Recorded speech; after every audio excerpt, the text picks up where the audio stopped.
Welcome back to the Blue Way Talk Show with your host, Duane Bluestein, and Miss Shelley Marie. Ding. That is funny. Ita, can you fix that? Can you do a ding? Can you put the ding in there? So I can just Can you, go. so we can just have her do like this and do the flashy thing like she is on the commercial, because I'm tired of saying ding. It's the Orbit commercial. Orbits? Yeah, the Or go. Orbit. I don't know if it's plural. But anyways, go ahead. Okay. I reached out to Randy Gatewood because I really wanted to talk about this next topic. It was sent to me, and it was on HBO Sports, and I was like, oh, this is a good little, because I watch Hard Knocks when I can pay attention to it, because it's a glory. Have you ever seen Hard Knocks? Every once in a while, I catch it. Yeah, I mean, Hard Knocks it's the real behind the NFL, and I love it. I actually appreciate it because it's really unfiltered. Yes, really, it's to the point. There was because they're doing the Bengals this year, and there was a kid that broke his ankle, and it's very graphic. His ankle was just dangling there, and I was like, oh my! But by the way, I want to shout out to Donovan McNabb. Donovan, you my guy, and I love me some Donovan. But Donovan, I need you to sit down. For you jumping in and talking about RG3 and telling him what he needs to do on his career. This is his second year in the league. You retired, dog. Sit down. He can't be a mentor? They told him to leave me alone. Oh, Sit down. Go ahead. I'm saying technically they could say that about Tiger Woods too with his mentors. Maybe they were trying to give him some advice and he didn't listen, and next thing you know, he was on the news. Yeah, but the difference is Donovan is giving you advice on sports and being a quarterback, not giving you advice on being or how not to be. Okay. Or how at least how to not get caught. How to not get. I'm just saying, Okay, what you say? With your game, homie. I love you, D. Just leave the little boy alone and let him do his thing. So. But I was watching the Hard Knocks, and the question on HBO Films was, is football a controlled violence? Shelley, would say yes. It is a controlled violence, just like boxing, UFC, karate. But see, you like that stuff. Okay. No. I'm saying that it's okay. You like that stuff. I definitely am. Yes, I am a fan of violent sports. Thank you for putting that out there for the world to know and to judge me. I appreciate that. No. However, yeah, it's in that category. I Right. personally would do an assessment and say that. Yeah. Well, I mean, the reason I bring it up is because I was researching a lot of our kids, and a lot of our kids are still playing football and still going through Pop Warner, and they are trying to teach our kids to be able to hit the correct way. Right. And that's important. Which is great. And one of the things that just kind of bothers me, though, there are so many coaches and individuals out there that played the game the wrong way, right, and almost got to college, junior college, Division III, Division II. So those are the coaches now. Those are the coaches now. So the individuals that keep trying to get to that glory stage. So now what they've done is they couldn't do it. So what they are saying is, okay, I need these 32 kids, and I'm going to teach them my way. Because what? Is there not a class or a seminar or some type of certificate that you have to do to coach? No. You just go out there and I volunteer. Like rules and regulations? I mean, knowing the rules and regulations is fine. But is there a course that says you have to take, like a food handler's card? Sorry, y'all. Right. I get it. I know that the proper temperature of, when meat goes bad or is XYZ. Yes. Yeah. No. So if you wanted to go out there tomorrow because you wanted to be a coach out there, I could do it.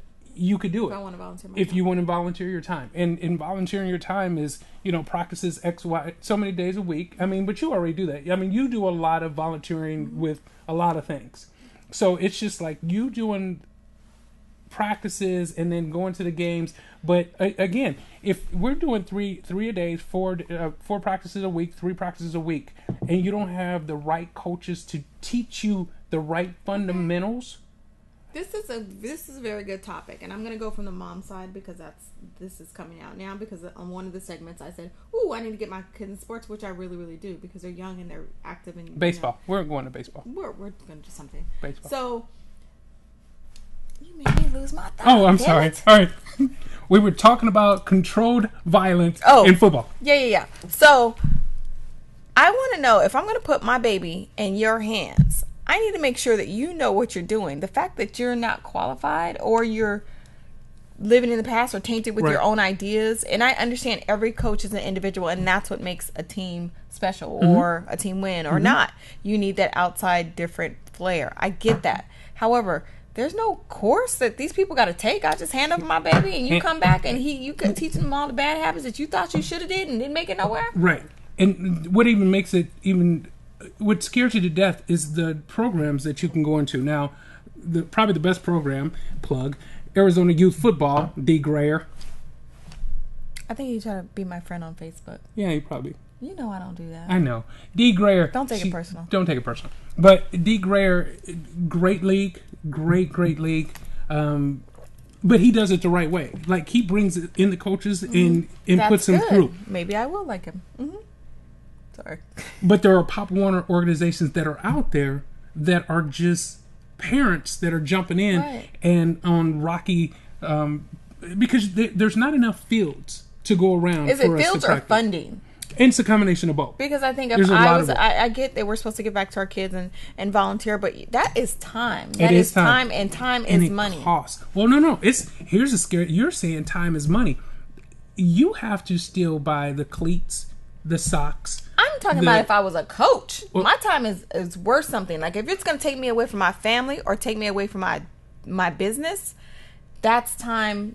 Right. Equates money. Right. Compound interest. We all know this. Absolutely. So but I think it's supposed to be your passion. You are supposed to be passionate to go out there and help. Because what we are trying to do, and we're going to be out to high schools and be able to get this information out, but we want to be passionate about showing the coaches that do it right. Right. We want to be able to get out to the areas that we can say, okay, this is the right coaches and these are the leagues that you should get into, because I don't like seeing our kids go through all these leagues and their technique is bad. And then when they get to high school, the high school coaches are like, we can't even use the kid. The kid's a great athlete, but his technique is so bad. And then you're at a certain age. Yeah, you got to retrain, retool yourself to be able to get it right. Which is possible. It's absolutely possible. But if you're a great athlete and it takes you a year, 2 years, now that's your freshman, sophomore year. No one is paying attention to you.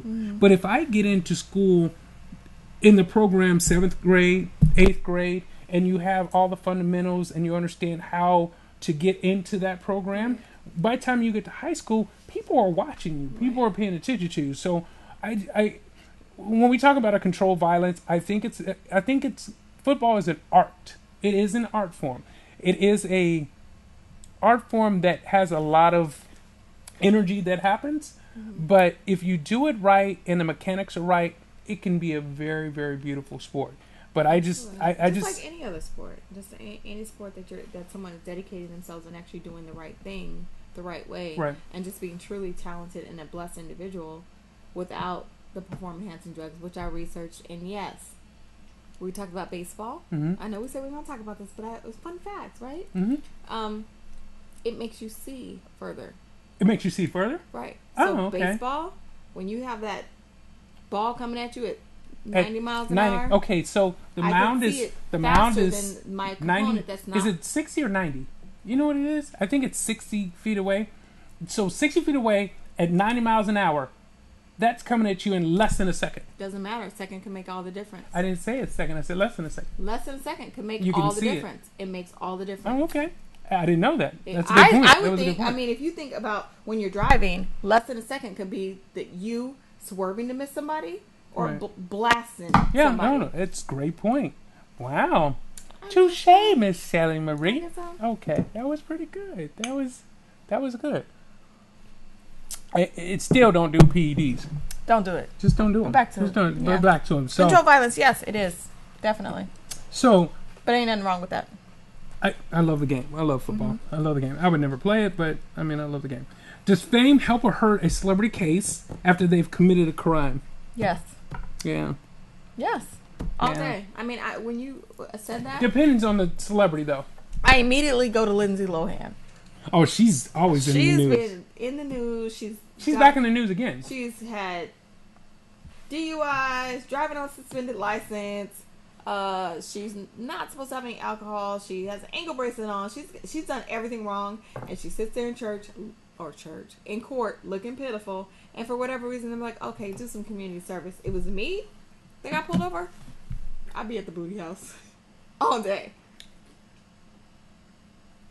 Is that what it's called? The booty What's house? the booty house? The jailhouse, isn't that what it's called? No, it's called the jailhouse. It's called the booty house. Wow. Yeah. Okay. Yes. I think fame. Okay, like the Riley Cooper situation. He's on the field right now. Yeah, like who cares? He's playing. But there was a guy a couple years ago. Well, let's say Ray Lewis. Ray Lewis was in a murder case. Got off. His celebrity status was able to get him off on a murder case. Little Kim, but she did jail time. Well, she did jail time because she didn't snitch. I'll go my Bernie Mac. I'm telling on you. Yeah. You can't. If you don't want me to know something, then I'm going to take this from my cousin. If you don't want me to know something, Don't tell him. don't tell me. Can't hold water underwater. I can't hold water? Is that what you said? You can't hold water underwater. It's not possible. That's I don't know if I like that. So, we have this fantasy football league starting. You got the information. People, I gave her the information. Finally. But you got the information. I have the information. Thank you so kindly for giving it to me. Okay, so now that we understand that you have the information, has fantasy football destroyed the loyalty to a team? No. Okay, now No. because you haven't played fantasy football, But it's loyalty. We're talking about loyalty. okay, well here let me explain to you. There's no questioning loyalty. If you're loyal, you are. Okay. Period. And the reason that I wanted to bring this topic up, because I wrote this one myself. Fantasy football, when we do our draft, and for those of you that don't know about fantasy football, you select 12 different players. Right. You got From two all quarterbacks from all different. Right. Whatever team's available. So, whatever players are available. Your team, your favorite team is Me? Oh, the Cardinals. And then the Jags. I like the Jaguars. What? okay. So They have two cute outfits. terrible. This is gonna be so much fun. So you have the Cardinals and the Jaguars, and they're playing each other. But you need the quarterback for the Jaguars to do very, very well. But the Cardinals is your team. Right. So that quarterback that has to throw like 5 touchdowns because you're 35 points down. Right. So you need him to score a whole bunch of points. But you don't want. Who are you rooting for? I'm for where my loyalty is, and that's the Cardinals. So that's my home team. So you want them to intercept the ball more because you need to win in the fantasy game. Right. So how are you going to do that? So what's your point? I don't understand. You lost me. See, just let me pick out the cutest people. I don't know the numbers. I like number 13, number 7. I don't know who that is, but I'm gonna play. Oh, this is going to be wonderful. Fantasy football is going to be good, and she's going to win I because am. she's going to just go like this. What's he look like? You have a minute and 20 seconds to select a player, Got you. and she's going to be scrolling through. Oh, he cute. No. I'm gonna do my research beforehand. So I'm like, boom, that's him. Boom. I'm gonna go with that. Oh yeah, that's good. And he cute. That's what I'm gonna do. I'll be all over it. Thank you, Blue Way team. I'm just saying. We gonna I'm take playing this coy, you championship. guys. I know what I'm doing. Come on now. I know what I'm doing. But has it gone to the point that it's basically made gambling legal? Gambling is legal. It's not legal. It is. Gambling In Vegas. In Vegas. You're not in Vegas. You're in the 480. Then we have casinos. That's gambling. Yes, but you are gambling in a casino home. Anytime that you ask someone to bring in money and you are betting on something, that's gambling and that's illegal. So we're doing something illegal? Well, we're not doing it. We're doing it for free. Free. Free. But can we do it on the casino property to make it seem like we simulate how to? And that's where it's kind of changed the whole dynamics of sports. No, I don't think it is. I think it's fun. I think there's certain issues. There's a gray area, and I think that is definitely a gray area. It's for fun. No one's really doing fantasy football. People making money. They're making Christmas money. They ain't making a living off of it. Well, okay. I have a buddy, and it's $2,000 a team to get in. They have 24 teams. They have them broken up into different leagues. And winner takes all. So how much money is that? Tell me. 24 teams 24 at 2,000. That's $48,000. Oh, I need to play with the big boys. I got to practice, y'all. I'm just saying that right there could be a. Is that racketeering? I mean, it's a little issue. We should not talk about this anymore. But we're gonna go back. We're gonna keep you guys posted. You are on the Blue Way with your host, Duane Bluestein, and Miss. The lipstick is lovely, and I love it. Shelley Marie. Oh, don't do that, though. No, I told you I need to work on my pucker. Cut.